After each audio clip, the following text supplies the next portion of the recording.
That's when I was like, you know what, maybe you're gay. And little did I realize I am very gay.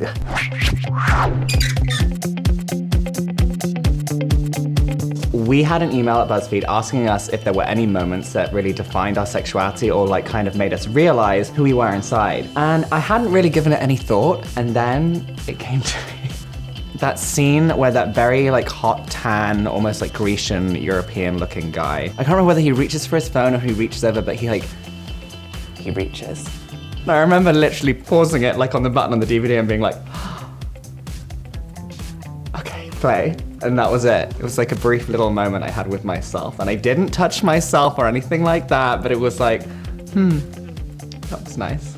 You know that scene in Mulan where she chops off all her hair and becomes a badass member of the army and just like defies so many gender roles? That really did it for me. Realizing that I was attracted to something so fluid kind of scared me, but also was super exciting. I was just shown something I hadn't ever seen before. Thank you, Mulan, for helping this gay baby heart find herself. I think when I was 6 or 7, I was watching a Ricky Martin concert on TV with my family. I distinctly remember him singing Livin, Vida, Loca. His shirt was not on, and I remember being like, oh, okay. I still love Ricky Martin. It was actually a pretty cool moment for me when he came out. This is somebody that I grew up admiring. I love his music. Seeing kind of your childhood icon like identify the same way that you do. One of my pop culture moments was when I was watching K.will's Please Don't. It is a Korean pop music video, and it has like a huge plot twist that I was not ready for. It seems like the director was shooting as if the guy was jealous of the girl. Crazy thing is, the guy actually is falling for the groom, and it's like mind-blowing.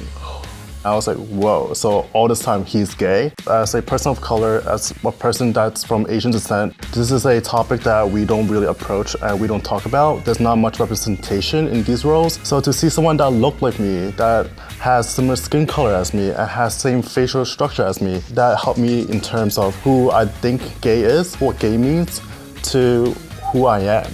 So my gay awakening occurred when I was watching Brokeback Mountain with my parents. This fairly explicit gay sex scene was just like kind of happening. I was like, oh, what's going on here?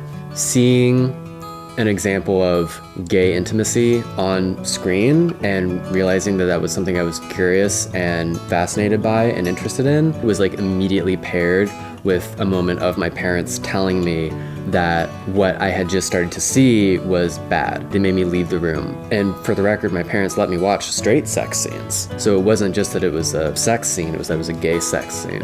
I think before watching the sex scene in Brokeback Mountain, I did know that I was gay, but it wasn't something that I was cognizant of. It was something that was definitely a little repressed. Watching that scene helped me realize something that I already knew, but was afraid to admit to myself. There's not really that many like lesbian iconic moments that made me realize like this is also too how I feel. Anytime there was like a strong female lead on whatever I was watching, I would just be like obsessed and be like, oh my God, I love her. Not in a gay way, but also in a gay way probably. I'm pretty sure baby me had a huge crush on Carmen from Spy Kids. Girl was resourceful, so intense and so just like true to who she is, but at the end of the day is just like a softie and like just wants to take care of Junie and his weird wart fingers and like, I don't know, I think she's a really cool character. It's so weird to like look back and be like, those are such gay things going through your head.